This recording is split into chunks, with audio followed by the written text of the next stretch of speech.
चौतारी post online को नियमित स्तम्भ चौतारी संवाद में आज हाम्रा अतिथि हुनुहुन्छ ताला मुर्मु। झापामा एकजना सन्थाल समुदायको चिनिएको नेता हुनुहुन्छ ताला मुर्मु। अहिले नेपाल कम्युनिस्ट पार्टी एकीकृत समाजवादी झापाका नेता हुनुहुन्छ। उहाँसँग लामो राजनैतिक आन्दोलनको इतिहास पनि छ। झापा तत्कालीन डाँगीबारी गाविस अहिले 12 गाउँपालिकामा बसोबास गर्नुहुने ताला मुर्मु विद्यार्थी आन्दोलन कम्युनिस्ट आन्दोलनबाट सुरु गर्नु भएको थियो। अर्थात् विद्यार्थी आन्दोलनदेखि नै कम्युनिस्ट पार्टी प्रति उहाँ सम्पर्कमा हुनुहुन्थ्यो। आज हामी ताला मुर्मुसँग विशेष गरेर उहाँको राजनैतिक जीवन र नेकपा एकीकृत समाजवादी पार्टीमा उहाँ पछिल्लो पटक प्रवेश गर्नुभयो नेकपा एमालेबाट, यी र यस्तै विषयमा केन्द्रित रहेर चौतारी संवाद गर्न गइरहेका छौं। तपाईलाई कार्यक्रममा स्वागत छ। धन्यवाद। मैले विषयको आरम्भ यहाँबाट गरे। तपाईको राजनैतिक इतिहास थोरै हाम्रा आम दर्शकहरूलाई पनि सुन्नका लागि एउटा हैन, ताला मुर्मु एउटा सन्थाल समुदायबाट उठेको एउटा नेता। पहिला मैले तपाईलाई अनुरोध गरे तपाईको राजनैतिक आन्दोलनको इतिहासका बारेमा। धन्यवाद। अब मेरो यो कम्युनिस्ट पार्टीको यो राजनीतिक इतिहास पृष्ठभूमि भने म त झापामै जन्मेको मान्छे। झापाको पनि साबिक डाँगीबारी रूपचन गाउँ भन्ने ठाउँमा अब मेरो 2026 सालमा मेरो जन्म भएको हो। र मेरो यो विद्यार्थी जीवनमा म चारपाने गाविसको चैतुबारीको निम्न माध्यमिक पञ्चरत्न निम्न माध्यमिक विद्यालयमा म अध्ययनरत थिएँ। र त्यस बेला यो कम्युनिस्ट पार्टी यो वामपन्थी विचार भएको चाहिँ मेरो शिक्षक गुरु एकजना हुनुहुन्थ्यो। उहाँको घर अहिले घैलाडुबा कन्काई नगरपालिका घैलाडुबा बजार स्थित उहाँको घर छ। उहाँ जय प्रसाद उप्रेती हुनुहुन्छ। र म कम्युनिस्ट पार्टी भएको उहाँकै मार्फतबाट भएँ। र मेरो पढाइको सिलसिलामा मेरो गुरु शिक्षक पनि उहाँ नै हो। र पार्टीको यो कम्युनिस्ट पार्टी भनेर चाहिँ चिनाउने र कम्युनिस्ट पार्टीमा लाग्नुपर्छ, कम्युनिस्ट पार्टी हामी हुनुपर्छ भन्ने मूल्य मान्यता उहाँको पछि लागेर पछि म पनि कम्युनिस्ट भएर आजसम्म कम्युनिस्टै रहिरहेको छु। र कम्युनिस्टको दौरानमा मैले आफ्नो सन्ताल जाति मात्रै होइन सबै नेपाली जनजाति आदिवासी बहुभाषी सबै खालका मान्छेहरू लागि मैले एउटा समाज सबै रूपान्तरण हुनुपर्छ, समाजको लागि सबै विकृति र विसङ्गति प्रति चाहिँ सबैलाई चाहिँ नै त्यस्तो चाहिँ समाप्त गर्नुपर्छ र सबैले बाँच्न खान पाउन लाउन अधिकार हुनुपर्छ। तपाईलाई नि तालाजी सुरुमा यो कम्युनिस्टमा चाहिँ किन लाग्नुपर्छ जस्तो लाग्यो? कम्युनिस्ट पार्टी भनेको एउटा गरिब पिछाडीको जनजातीय आदिवासी र पहुँच नभएका मान्छे अनि जो चाहिँ सामन्तीमा दलदलमा फसेर आफ्नो जीवन स्तर चाहिँ नै नाजुक अवस्थामा रहेका मान्छेहरूलाई चाहिँ यो कम्युनिस्ट पार्टीले चाहिँ त्यस्ताबाट चाहिँ मुक्त गराउँछ र आमूल परिवर्तनको दिशामा लगेर उसलाई चाहिँ नै एउटा तपाईको चाहिँ नै आफ्नो खाने लाउने बसोबास जस्ता चाहिँ ग्यारेन्टेड गर्छ। र अन्य पार्टी चाहिँ भनेको यो देशको लागि पुँजीवादी पार्टी रहेका थिए जो हामी नेपाली कांग्रेसलाई अहिले उदाहरणीय रूपमा लिन सक्छौं। त्यसो भएको हुनाले कम्युनिस्ट पार्टी नै हाम्रो पार्टीको लागि केही चाहिँ गर्छ भन्ने हिसाबले कम्युनिस्ट पार्टी चाहिँ मैले त्यसरी रोजेको। त्यही त तपाईँ लामो समय कम्युनिस्ट पार्टी विशेष गरेर नेकपा एमालेमा रहनुभयो होइन? हजुर। आन्दोलनकै कुरा गर्ने हो भने त धेरै पटक मलाई नै पनि जानकारी छ तपाईँ घरमा माओवादी जनयुद्धका बेलामा माओवादीहरू नै गर अड्डै हालेर पनि बसे ती पछि आउँला ती कुरामा। हजुर हजुर हजुर। तपाईले एउटा लामो समय नेकपा एमालेका विभिन्न कमिटीमा रहेर पनि तपाईँ काम गर्नुभयो। यो केही दिन यता नि भर्खरै भनौँ न तपाईँ एमाले परित्याग गरेर अथवा एमाले छोडेर एकीकृत समाजवादीमा आउनुभयो। किन आउनुभयो? कुरो के रह्यो भनेदेखि म पूर्व माले नेपाल कम्युनिस्ट पार्टी माले पूर्व 2043 सालदेखि मैले पार्टीमा विद्यार्थी जीवनबाट चाहिँ मैले सुरुवात गरे हो। पछि 2046 सालमा तपाईको चाहिँ गोलीगाठा पनि चलो घैलाडुबा शुक्रबारको दिन थियो। त्यस दिन चाहिँ गोलीगट्ठा पनि चलेकै हो र त्यो बेलामा एकजना भक्ति नेपाल भन्नेलाई पनि त्यो गोलीमा केही शिकार बन्नुभयो।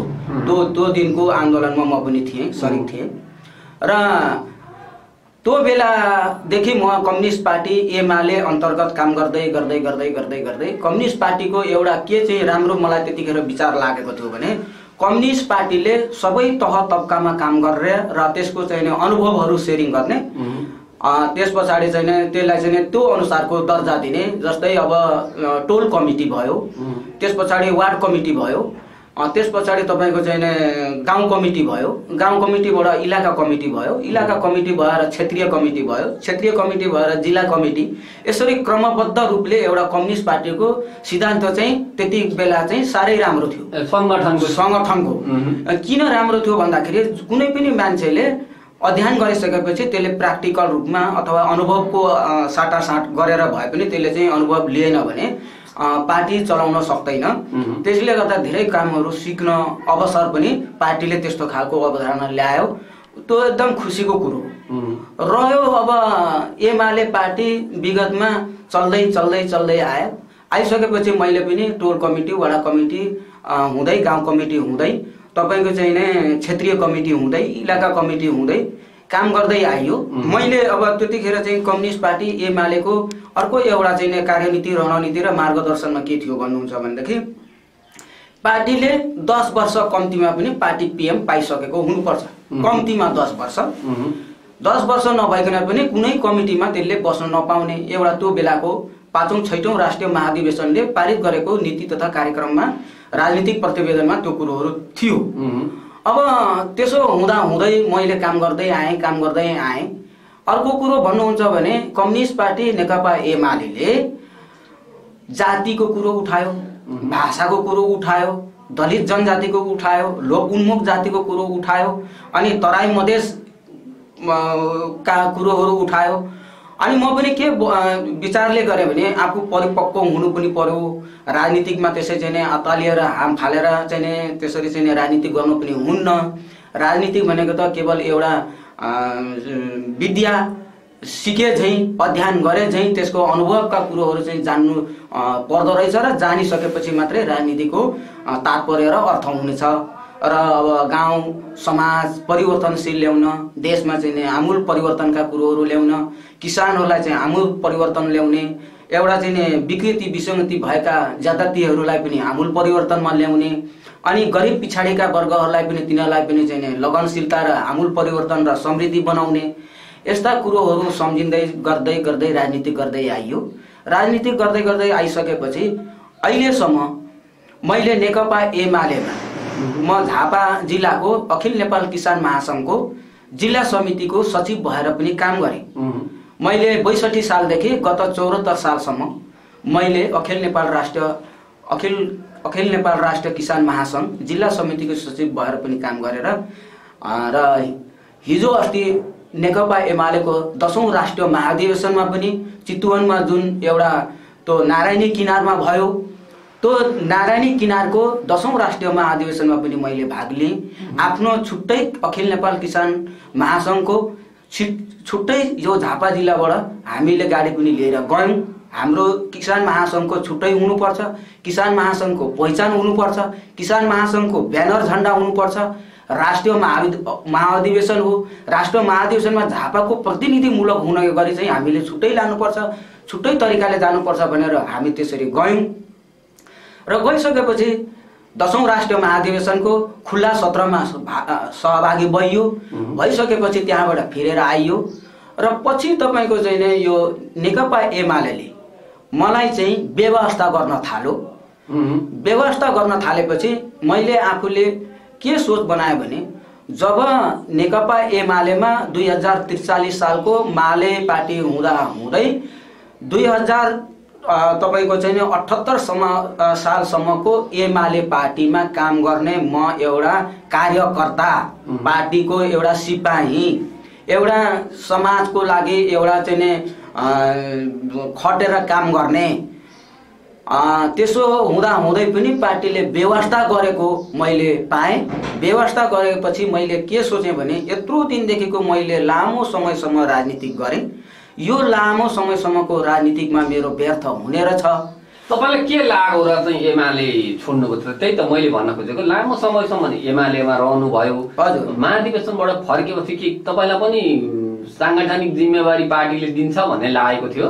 मलाई जहाँसम्म के लाग्छ भनेदेखि मलाई पार्टीले स्वतः तपाईँको चाहिँ नि मेरो काम गराए र मेरो एउटा जुन एउटा खटाई, जुन एउटा पार्टीको क्रियाशील हैन, पार्टीले स्वतः चाहिँ नि मूल्याङ्कन गरेर पार्टीले चाहिँ नि काम गर्ने मान्छेलाई त्यसलाई चाहिँ नि ठाउँै दिनुपर्छ र काम लगाउनु पर्छ भन्ने मेरो मूल्य मान्यता हो।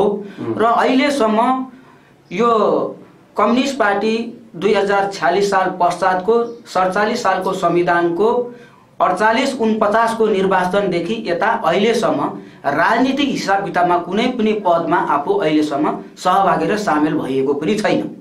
त्यसो भएको हुनाले पार्टीलाई म के अनुरोध गरेको थिएँ भने त्यतिखेर यदि लोक उन्मुख जातिको कुरो उठाउने हो, अनि भाषाभाषीको कुरो उठाउने हो, अनि जनजाति आदिवासीको कुरो उठाउने हो, अनि पहुँच नभएका जातिहरूको चाहिँ नि उत्थान गर्ने हो, अनि सन्ताल जातिहरू पनि एउटा लोक उन्मुख जाति हुन्, यिनीहरूलाई पनि चाहिँ नि हामीले समृद्धि नेपाल बनाउनको लागि, समृद्धि समाज बनाउनको लागि यिनीहरूलाई पनि हामीले सँगसँगै राजनीतिक क्षेत्रमा पनि लिएर जानुपर्छ भन्ने मूल्याङ्कनको हिसाबले त्यो मूल्याङ्कन हुन सकेन। भनेको एउटा जुन समुदायबाट पार्टीमा क्रियाशील तपाईँ हुनुहुन्थ्यो, तपाईँको पार्टीले उचित मूल्याङ्कन गरे जस्तो तपाईँलाई मलाई लागेन। अनि यो जो माधव नेपालले नेतृत्व गर्दै गर्नुभएको एकीकृत समाजवादीमा चाहिँ के भयो त? किन चाहिँ त्यहाँ प्रवेश गर्नु? अब यसको एउटा कारण छ। जस्तै कारण के भन्नुहुन्छ भनेदेखि हिजो 2074 सालमा एउटा हामीले एउटा नयाँ खालको एउटा निर्वाचनबाट जनादेश पायौँ। कम्युनिस्ट पार्टीले नयाँ जनादेश पायो, त्यो पनि 2/3 सरकार, जो कि तपाईँको चाहिँ नि हिजो माओवादीलाई पनि एमालेमा समाहित गरेर हामी कम्युनिस्ट पार्टी एक हुनुपर्छ र हामीले अब देशको शासन समृद्धि नेपाल बनाउनको लागि कम्युनिस्ट वामपन्थीहरू एक भयौँ भने हामी अब यो देशबाट चाहिँ हाम्रो खैरात रहने छैन। त्यसो भएको हुनाले हामीले अब एक भएर चुनाव लड्नुपर्छ, सरकार बनाउनुपर्छ भन्ने जुन एउटा राम्रो सोच र विचार थियो। हामी वामपन्थी विचारले के भन्छौँ भने वामपन्थी एक हुनैपर्छ, यो नेपालको एउटा शासन समृद्धिमा सञ्चालन गर्नको लागि वामपन्थी विचारका मान्छेहरूले चाहिँ एक हुनैपर्छ भन्ने हाम्रो मेरो पनि मूल्य मान्यता हो। अब त्यति गरेर गइसकेपछि अब घरभित्रकै परिवारहरूमा लडाईँ चल्न थाल्यो। अब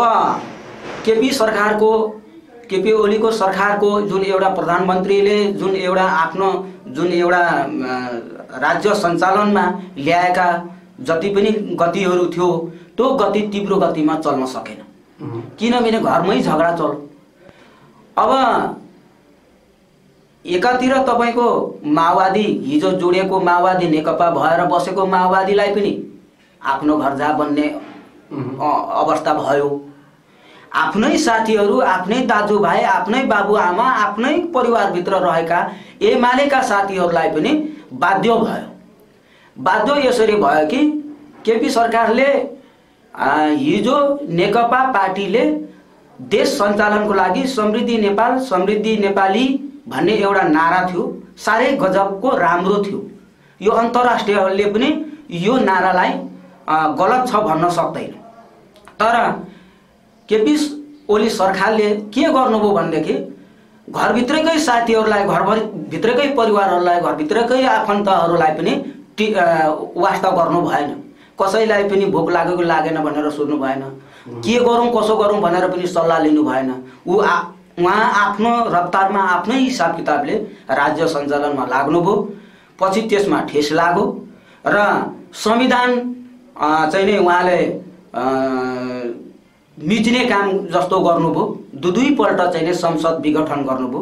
यो नेकपा एमाले हिजो नेकपा पार्टीले तपाईहरु जितेर जानुस्, 2/3 मत ल्याउनुस्, समृद्धि नेपाल र समृद्धि नेपालीको लागि संसद चाहिँ विघटन गर्नुस् है। संसद विघटन गर्नलाई तपाईहरुलाई भोट दिएका छौं भनेर त दिएको होइन। जनताले, हामीले सबैजनाले त हामीले के भनेदेखि कम्युनिस्ट पार्टीले राज्य सञ्चालनमा चाहिँ राम्रोसँग देश चलाओस्, नेपालीको लागि चाहिँ एउटा चाहिँ समृद्धि बाटो अपनाओस्, कृषि क्षेत्रमा चाहिँ विभिन्न खालको चाहिँ तपाईको औद्योगिक क्रान्तिमा चाहिँ मेसिनरी जस्ता चीजहरू चाहिँ किसानहरूलाई प्रदान गरोस्, कृषि प्रधान देश मुलुक अन्तर्राष्ट्रले पनि एउटा चिन्ने सकोस् हैन। यहाँका उद्योग व्यापारीहरू, उद्योगपतिहरू, व्यापारीहरूलाई उहाँहरूलाई पनि चाहिँ त्यस खालको चाहिँ मापदण्डमा राखेर उहाँहरूले त्यो अनुसारले चलाउनु पर्छ। यहाँ तपाईको चाहिँ विभिन्न खालको तपाईको चाहिँ कर्मचारी संगठन छ, कर्मचारीलाई पनि त्यही हिजो नेकपा एमाले नेकपा पार्टीले चाहिँ हामी मजदुर किसान एक हौं भनेर ब्यानरमा नारा लेखेर मात्रै त हुँदैन। र आज मलाई जहाँसम्म के लाग्छ भनेदेखि हिजोको सरकार 2/3 भएको नेकपा कम्युनिस्ट पार्टी सरकार 2 पल्ट संसद विघटन गरेर आफूले आफ्नै खुट्टामा बन्चर हानेर ठुलो काम यो गल्ती गरेको छ। यो गल्ती गर्नु हुने थिएन। त्यही त होइन, मैले भन्न खोजेको तपाईँ जस्तो 10औं महाधिवेशन सम्बन्ध फेरि केपी ओलीकै नेतृत्वको एमालेलाई नि समर्थन गर्दै हजुर नारायणी पनि पुग्नुभयो, चितवन पनि हजुर हजुर त्यसको लगत्तै फर्किनुभयो। त्योभन्दा अगाडि चाहिँ तपाईलाई यो जुन नेकपाको सरकार हुँदा केपी ओली नेतृत्वले चाहिँ यो कमजोरी गर्यो भन्ने चाहिँ लागेको थिएन होइन। हामी त सकभर के भन्छौँ भने नि परिवारमा बसिसकेपछि, समाजमा बसिसकेपछि थोर बहुत कमी कमजोरीहरू हुन्छन्, त्यसलाई सहाएर पनि बस्नुपर्ने हुन्छ, सुनेर पनि नसुने जस्तो गरेर पनि बस्नुपर्ने हुन्छ। यदि त्यो घरमा भएको द्वन्द्व, त्यो घरमा भएका चाहिँ विभिन्न चाहिँ झैझगडाहरू एक दिन त त्यही परिवारले मिलेर बस्नुपर्छ, समाजदारी गर्नै पर्छ। र त्यो समाजदारी नगरिकन हुँदैन। अन्य मान्छेहरू आएर समाजदारी गर्ने कुरो पनि भएन। त्यसो भएको हुनाले हामी गर्वको साथ म के भन्न चाहन्छु भने घरभित्रको मान्छे, घरैका मान्छे मिलेर समाजदारी हुन्छन् र पक्कै पनि यो विश्वास थियो, तर समाजदारी हुन सकेन। अब नि मैले तपाईलाई एउटा जिज्ञासा राखेँ। तपाईँ लामो समयसम्म नेकपा माले, नेकपा एमाले हुँदै हिजोसम्म पार्टी एकता हुँदाको कुरो, नेकपा एकीकृत हुँदाखेरि सम्मको कुरामा तपाईँ आन्दोलनसँग जोडिनुभयो। तपाईलाई के सपना लागेको थियो? तपाईको सपना कस्तो खालको थियो? कम्युनिस्टहरूले सत्ता ल्याए भने अथवा कम्युनिस्टहरूको सरकार चाहिँ बन्यो भने यस्तो हुन्छ। अहिले जो नेपालमा कम्युनिस्टहरू छन् नि, सबैले आफूलाई मजदुरको किसानको पार्टी भन्छन्, सर्वहाराको पार्टी। के नेपालका कम्युनिस्टहरू साँच्चै ती गरिब, शोषित, पीडित, उत्पीडित समुदायको पक्षमा काम गर्दैछन् या कम्युनिस्टहरू बाटो बिराउँदै हिँड्दैछन्? तपाईको आफ्नो व्यक्तिगत अनुभव चाहिँ कस्तो लागिरहेको छ? जहाँसम्म मलाई के लाग्छ भने कम्युनिस्ट पार्टीको जुन विचार थियो सुरुमा 2046-47 साल ताकाको जुन कम्युनिस्टले ल्याएको एउटा राजनीतिक प्रतिवेदन, राजनीतिक चाहिँ तपाईको रणनीति, कार्यनीति, त्यो अहिले त्यो खालको कम्युनिस्ट पार्टीमा छैन। अब हामीलाई त्यो बेलामा दक्षिणपन्थी र उत्तरपन्थीको एउटा प्रशिक्षण दिनुहुन्थ्यो पार्टीगणका नेताहरूले। उहाँहरूले दिँदाखेरि दक्षिणपन्थी र उत्तरपन्थीको रूपमा चाहिँ नै हैन साम्राज्यवादी सामन्ती प्रवृत्तिका बुर्जुवाहरूलाई भनेर चाहिँ हामी चाहिँ नै त्यस्ता खालका नारा पनि लगाएका हौं र कम्युनिस्ट पार्टीका नेतागणहरूले हामीलाई प्रशिक्षण पनि दिनुभएको हो। तर आज मलाई के लाग्छ भनेदेखि कम्युनिस्ट पार्टी नै बुर्जुवा कम्युनिस्ट पार्टी जस्तो र सामन्ती र दक्षिणपन्थी र उत्तरपन्थी जस्तो चाहिँ नै आफ्नै प्रवृत्ति त्यस्तो खालको देखिन थालिएको छ। किनभने कम्युनिस्ट पार्टी, जब कम्युनिस्ट पार्टीले त मलाई जहाँसम्म लाग्छ यो बुर्जुवा खालको नीति चाहिँ लिएर चाहिँ कम्युनिस्ट पार्टी हुन सक्दैन। कम्युनिस्ट पार्टी भनेको त केवल समान रूपले एउटा गरिब मान्छे पनि त्यसलाई धनी बनाउने जिम्मा कम्युनिस्ट पार्टीको हो, एउटा अशिक्षित मान्छेलाई पनि शिक्षित बनाउने त्यो कम्युनिस्ट पार्टीको मान्छेको जिम्मेवारी हो। जसको बास छैन त्यसलाई बास पनि दिलाउन सक्ने कम्युनिस्ट पार्टीको जिम्मा हो। गाँस छैन, गाँस पनि कम्युनिस्ट पार्टीले दिलाउन सक्नुपर्छ, त्यो पनि पार्टीको जिम्मेवारी हो कम्युनिस्ट पार्टीको। त्यसो भएको हुनाले अब जाति विभेदका कुरोहरू आए। जाति विभेदमा पनि गर्नु हुँदैन है, धर्मनिरपेक्ष चाहिँ भन्न चाहिँ धर्मनिरपेक्षता भनिदियो। जाति विभेदमा चाहिँ त्यो हिजो तपाईँको जुन राणा कालमा भएको भन्दा पनि ज्यादा दिँदै चाहिँ अहिले पनि जस्ताको त्यस्तै छ। त्यो नामाकरण चाहिँ परिवर्तन भयो, धर्मनिरपेक्षता भनिदियो, अनि जाति विभेद गर्न पाइँदैन पनि भनिदियो, संविधानमा पनि बनाइदियो, कार्यान्वयन चाहिँ त्यसलाई नगर। र खासमा भन्नु पर्दाखेरि कम्युनिस्ट पार्टीले के चाहिँ यो चाहिँ काम गरौँ भन्ने कुरो चाहिँ मैले यो चाहिँ यति चाहिँ राम्रो भयो भन्न ठाउँ चाहिँ मैले देखिनँ। किनभने आज 21औं शताब्दीमा आएका जुनसुकै विश्वको मुलुकहरू पनि अर्कै मान्छे त्यो ठाउँमा हुँदा पनि यो अवस्था आज 21औं शताब्दीमा यो त आउने चल्ने प्रक्रिया नियमले हुने कुरो नै हो। त्यो कसैले रोक्दा रोकिँदैन। कसैले मैले गरेँ भनेर कुनै उयो ठुलो गर्व गर्नु पनि हुँदैन। किन हुँदैन भने आज 21औं शताब्दी हो नि त। एउटा मैले तपाईँलाई बिचमा जिज्ञासा राखेँ, ताला मुर्मु लामो समयदेखि ठ्याक्कै भन्दा नेकपा एमालेमा दक्षिणपट्टिबाट एउटा राम्रो कार्यकर्ता, राम्रो सिपाही थियो होइन। महाधिवेशनबाट, एमालेको महाधिवेशनबाट फर्किसकेपछि एकीकृत समाजवादीमा प्रवेश गरिदियो। नेकपा एमालेका साथीहरूले तपाईँलाई सोध्दै जानु भएन, तपाईँ जस्तो मान्छे कहाँ त एकीकृत समाजवादीमा लागेको भनेर केही भन्नु भएन? उहाँहरूले मसँग कुरो पनि राख्नु भएन होइन, उहाँहरूले कुरो पनि राख्नु भएन। यो किन गयो भनेर पनि उहाँहरूले खोजी पनि गर्नु भएन।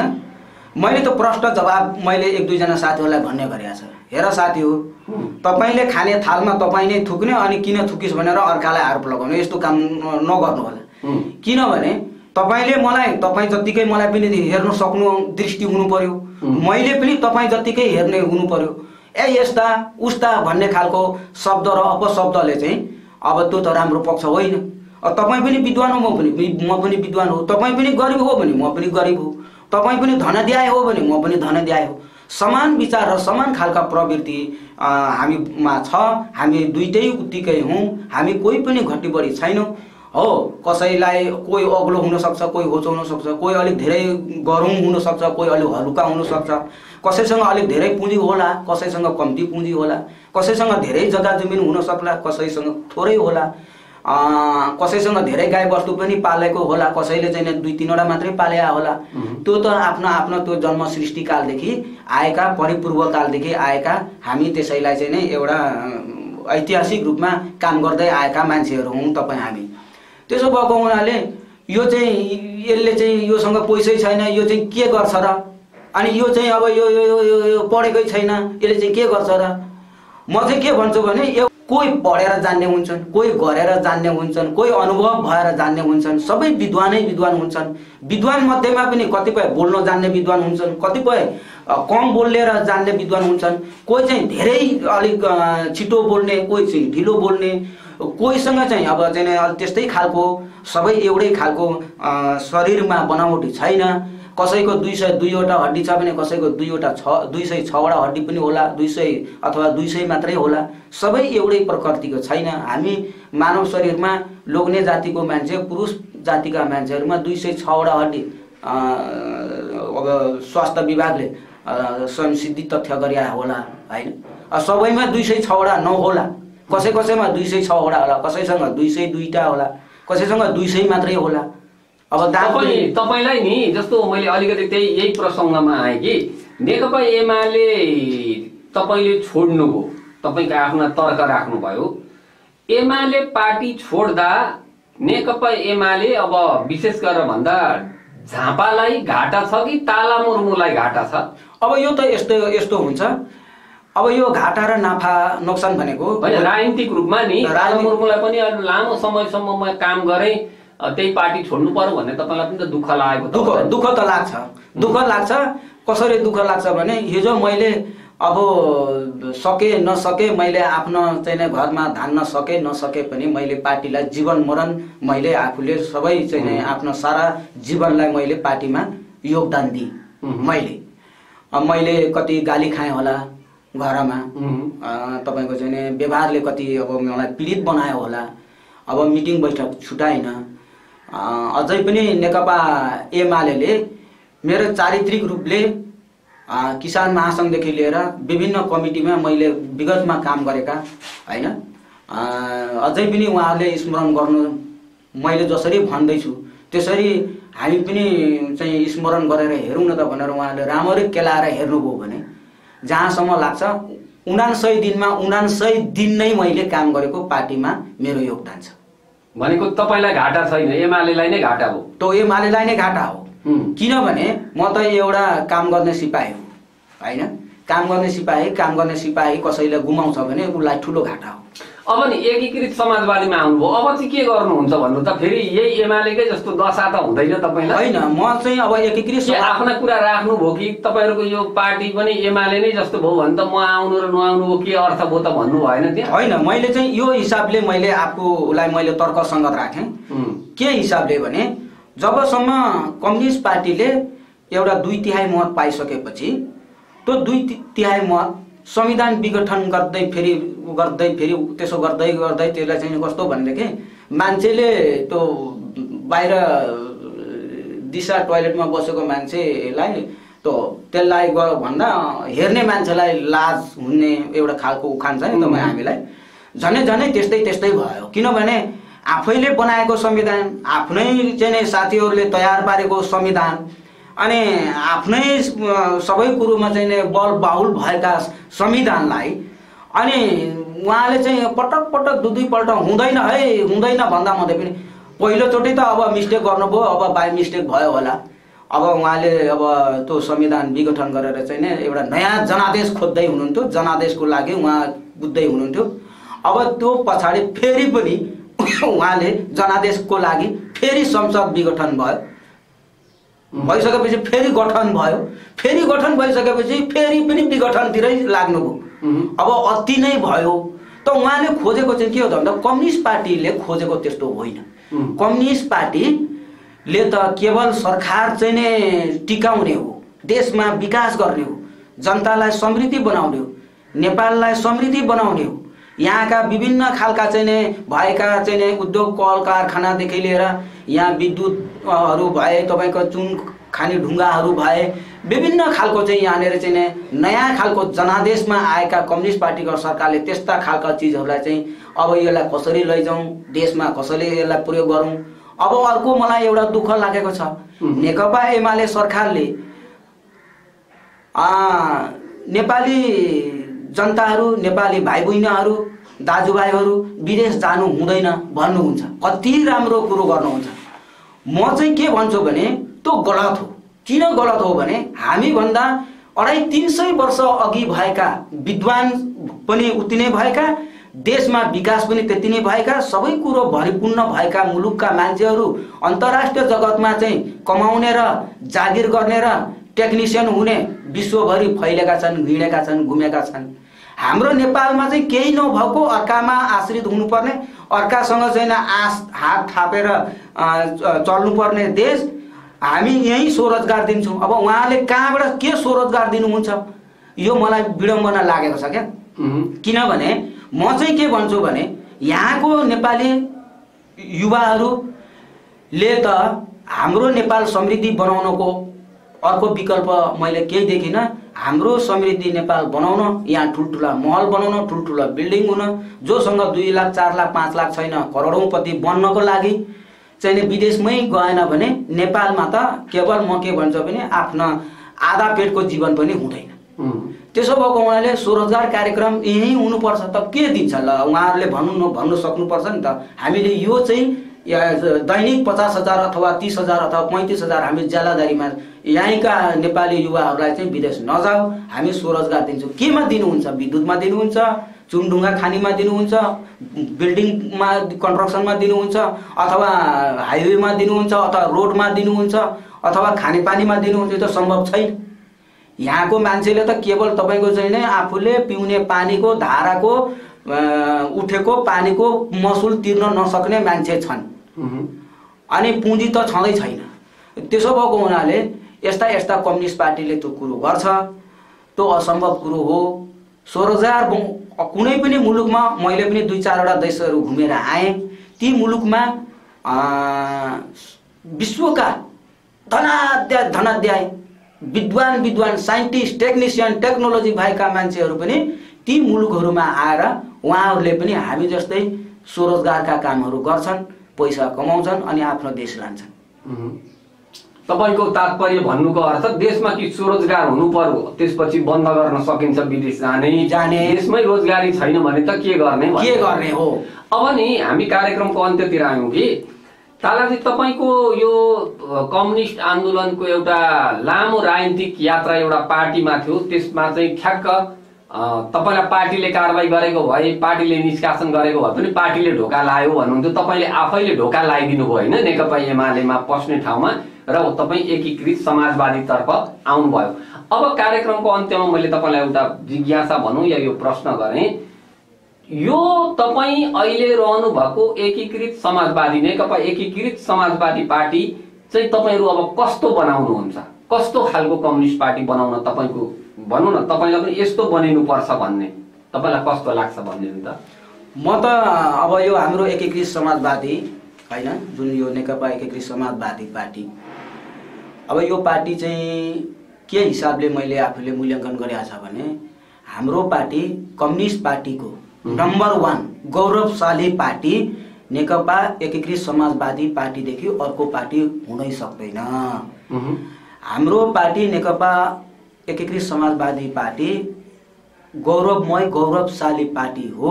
2046-47 सालतिरका कम्युनिस्ट पार्टीले राजनीतिक प्रतिवेदन जुन उहाँहरूले चाहिँ एउटा 5औं 6औं 7औं 8औं राष्ट्रिय महाधिवेशन जुन राजनीतिक प्रतिवेदनहरू थियो, कम्युनिस्टको विचारहरू त्यहाँ थियो।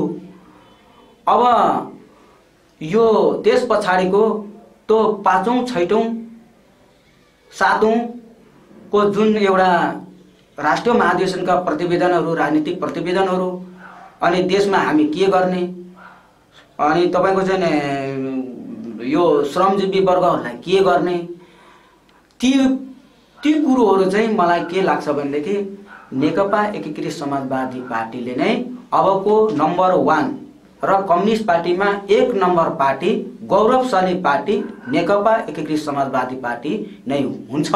र आउने निर्वाचन, अर्को कुरो म तपाईलाई म थप दिन्छु, अब आउने निर्वाचनमा मलाई सायद के लाग्छ भने नेकपा एमाले पार्टीले कुन हिसाबले अब चुनावको सिलसिलामा भोट माग्छ मलाई आश्चर्यजनक लागेको छ। किन लागेको छ भने हिजो हामीले भोट दिएकै हो, 2/3 मत जुटाइदिएकै हो, सरकार चलाउनलाई सहयोग गरेकै हो, संविधान संशोधन गर्नुपर्छ भने संविधान पनि संशोधन गर भनेर जिम्मा दिएकै हो, देशलाई आवश्यकता अनुसारको कानुन कसरी बनाउनुपर्छ त्यो पनि तपाईहरुको जिम्मेवारी अनुसार काम गर्नुस्। सबै कुरो उहाँहरूलाई दिया हो नि त।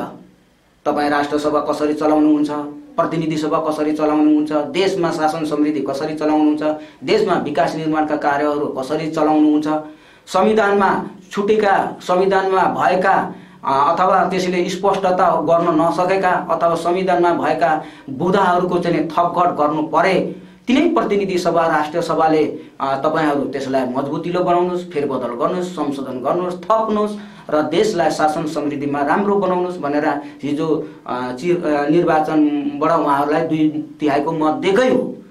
अब फेरि नेकपा एमालेले अबको जनादेश, नयाँ खालको एउटा ढंगबाट अब हामी मात्रै नेकपा देखि बाहेकको पार्टी नै होइन, हामी 1 नम्बर पार्टी हौं भन्नुहुन्छ उहाँहरू, भन्नु स्वाभाविक हो।